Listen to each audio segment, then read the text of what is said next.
Bienvenidos chicos una vez más a este canal, a Mundos de Lectura. Yo soy Nieves y hoy os traigo un vídeo que tenía muchísimas ganas de hacer y es el análisis literario de Rebelión en la Granja, de George Orwell. Tenía muchísimas ganas de hacerlo desde que lo leí, porque en sí era una relectura, yo me lo leí cuando iba al instituto, pero es verdad que en esta relectura he sacado muchísimas más cosas y ha sido así por leerme antes de Rebelión en la Granja, por haberme leído los ensayos del poder y la palabra, que son 10 ensayos que sobre todo tienen que ver con el lenguaje político, pero que me dieron una visión distinta de Rebelión en la Granja, así que me dieron muchísimas ganas de hacer este vídeo analizando una de las obras más importantes de George Orwell.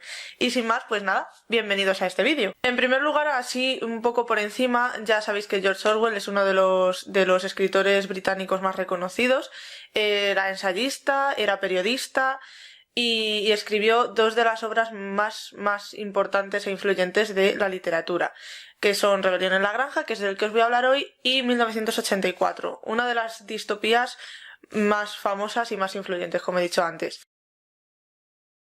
Tanto en sus ensayos como en sus obras se deja ver su ideología. Era un gran defensor del socialismo democrático y esto, ya os digo, está muy presente tanto en sus obras como en sus ensayos, sobre todo en sus ensayos. Vamos a pasar ahora a la obra, a Rebelión en la Granja. Rebelión en la Granja es una fábula escrita en tono satírico, porque otra cosa no, pero humor, sátira, chistes, nos vamos a encontrar chistes entre comillas, ¿vale? Sobre todo humor negro, nos vamos a encontrar un montón. Desde luego no le podemos negar a George Orwell que utiliza la sátira como nadie la ha usado nunca. O sea, tanto en sus ensayos como en esta obra yo me he dado cuenta que a este escritor le mueve muchísimo escribir con sátira y quizá podría hacer una especie de paralelismo, no paralelismo en sí, sobre todo temporal, pero me ha recordado mucho a la sátira que usaba Quevedo en sus poemas o Góngora, porque de verdad es que otra cosa no, pero sátira hay para rato y además muy bien utilizada. Los personajes de esta fábula, de esta obra, son animales de granja, o sea, los principales me refiero, ¿vale? También hay un par de seres humanos por ahí, pero no son los más relevantes. Los personajes principales son animales de granja, son caballos, ovejas, gallinas, perros, cerdos, en fin, animales de granja. Llega el momento en el que estos animales no aguantan más estar sometidos bajo la mano del ser humano y deciden rebelarse. Los personajes más relevantes de esta obra son tres cerdos, que son, bueno, en general los más relevantes son los cerdos, pero en concreto son tres. Son Bola de Nieve, Napoleón y el viejo mayor, creo que se llamaba, es que no estoy muy segura. Creo que en la obra en español se refieren a él como viejo mayor, que es como el precursor de toda esta rebelión. Aquí ya puedo empezar a deciros que estos personajes representan a tres de las figuras de la Unión Soviética. Como ya sabréis muchos, esta obra es una sátira pues de la Unión Soviética, del gobierno soviético en ese momento. Entonces, Napoleón correspondería a Stalin, ¿sí? Sí, ¿no? Sí. Napoleón correspondería a Stalin, el Bola de Nieve correspondería a Trotsky y el viejo mayor correspondería a Lenin. Y aquí quiero hacer un poco de hincapié porque en la obra que tengo yo, que es la de bolsillo, la normal, esta no, es la edición de bolsillo que todos conocemos.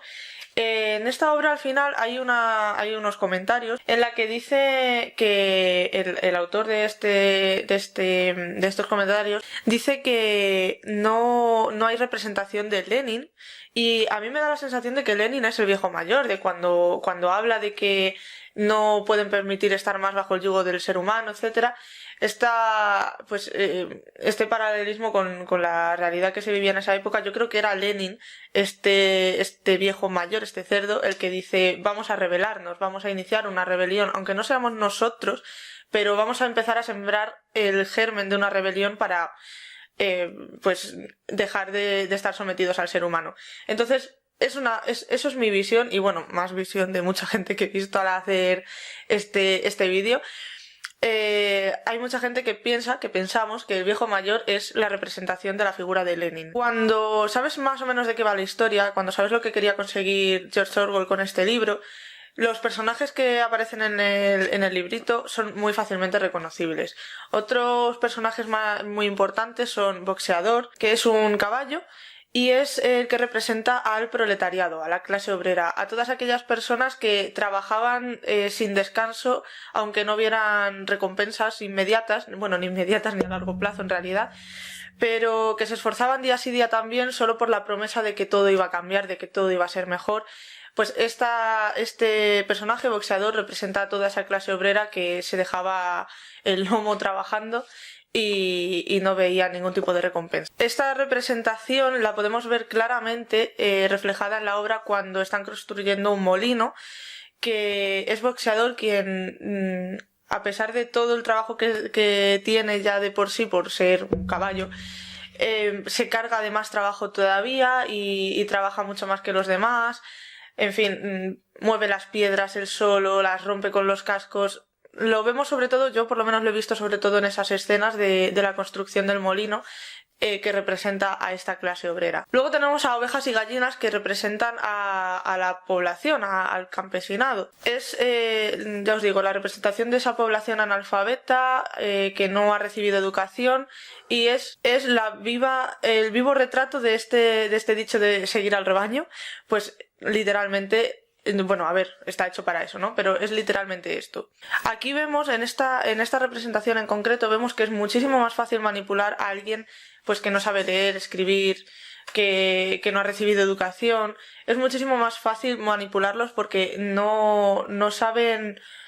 A ver, no quiero decir que no saben pensar por sí mismos, pero que no pueden rebatir con argumentos algo que les están diciendo, porque claro, si no saben leer, por ejemplo, en la escena en la que están, en el libro se escriben una serie de reglas, de normas, y a medida que va avanzando la obra, pues se van como modificando.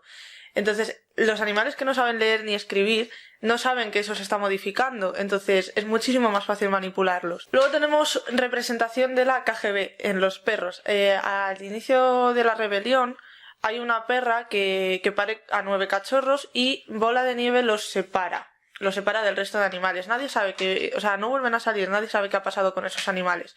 Hasta más o menos la mitad de la novela que aparecen. Estos perros son los guardianes, los protectores de Bola de Nieve. La KGB, para aquellos que no lo sepáis, era la policía que se encargaba de aquellos que no pensaban igual al régimen. Entonces, misteriosamente, hacían desaparecer a esas personas. Luego tenemos al señor Jones, que es el ser humano que lleva la granja antes de toda la rebelión. Le vemos aparecer un par de veces. El señor Jones representa a Nicolás II, si no recuerdo mal, al zar Nicolás II, que es el que estaba pues antes de toda la rebelión y de toda la revolución, antes de que Stalin llegara al poder. ¿Stalin? No, Lenin, perdón. Se me ha ido. Antes de que se iniciara toda la revolución. Luego también tenemos a Frederick y a Pilkington, bueno, como se pronuncie. Estos dos son los granjeros vecinos a la granja del señor Jones, que representan a Europa y a Estados Unidos. Es la representación de los vecinos de la Unión Soviética. La URSS, la Unión Soviética, hacía y deshacía pactos con Europa y con Estados Unidos según les convenía. Y claro, esto generaba todo ese malestar, toda esa confusión que podemos ver en los ensayos de George Orwell, en El poder y la palabra. Esto que decía en esa época, en la época de la Unión Soviética y de toda la Guerra Mundial, etcétera, la Segunda Guerra Mundial, perdón, que los escritores, los periodistas, tenían que cambiar de opinión pues según pactaban con la URSS o no.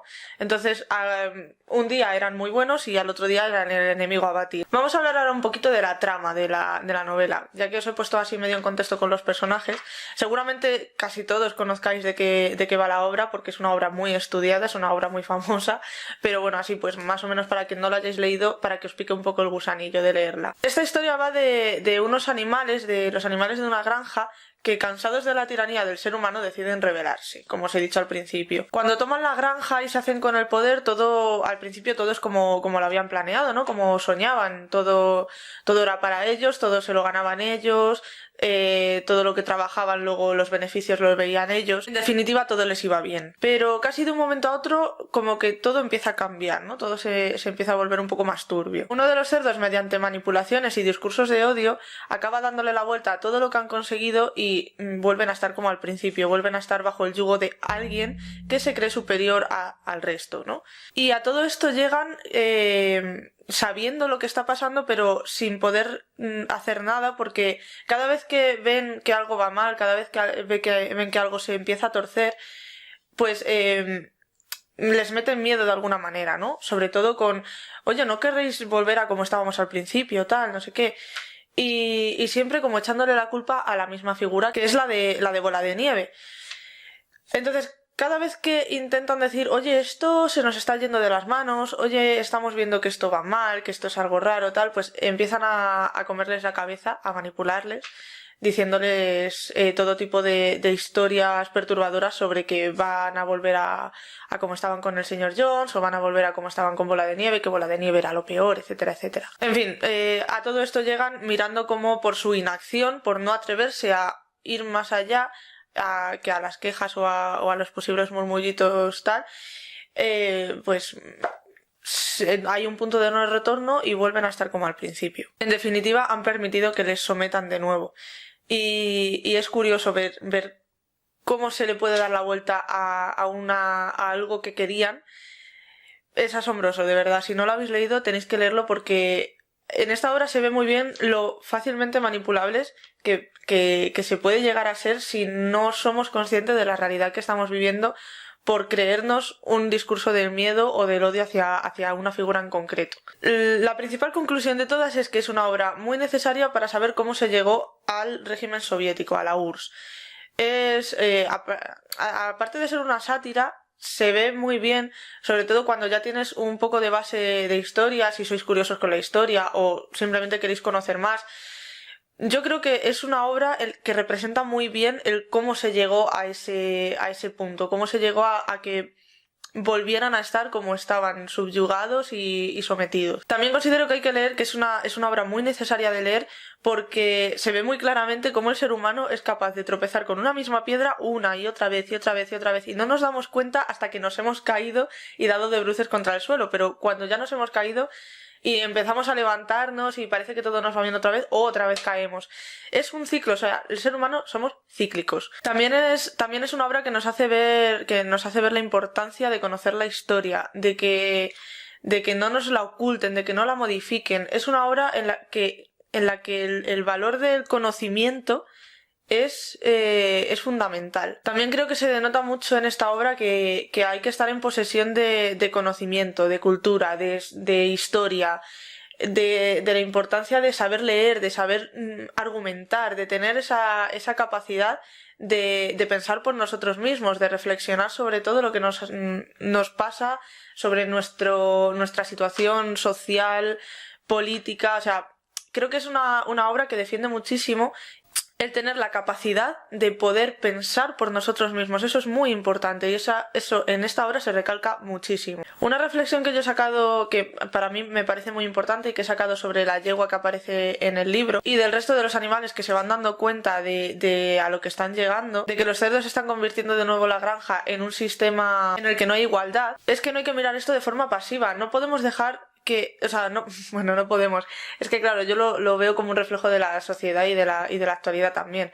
No podemos dejar que nos pisoteen, no podemos dejar que pisoteen nuestros derechos, no podemos estar inactivos a esto. No podemos llegar a eso de nuevo. Y finalmente yo creo que es una obra que está muy bien para leerla en el instituto, sobre todo cuando en historia se está dando el tema de la URSS, de la Segunda Guerra Mundial, etcétera. Es una obra que, como refleja bastante bien cómo se llegó a esto, creo que es un buen complemento para este episodio de la historia, pero creo que en una segunda relectura, cuando ya eres un poco más mayor, cuando ya pues tienes más bagaje sobre otras cosas, cuando ya eres capaz de ver por ti mismo lo que está pasando en la sociedad, creo que le sacas muchísimo más jugo a la historia. Y creo que es bastante positivo que se lea al menos un par de veces en la vida. Y sin más, pues este es el análisis que he hecho yo sobre Rebelión en la Granja. Espero que os haya gustado, espero que hayáis leído el libro, si es así comentadme qué os ha parecido y si no, pues espero que os haya picado un poco la curiosidad sobre este libro y queráis leerlo. Y sin más, pues me despido hasta el próximo vídeo. ¡Hasta luego!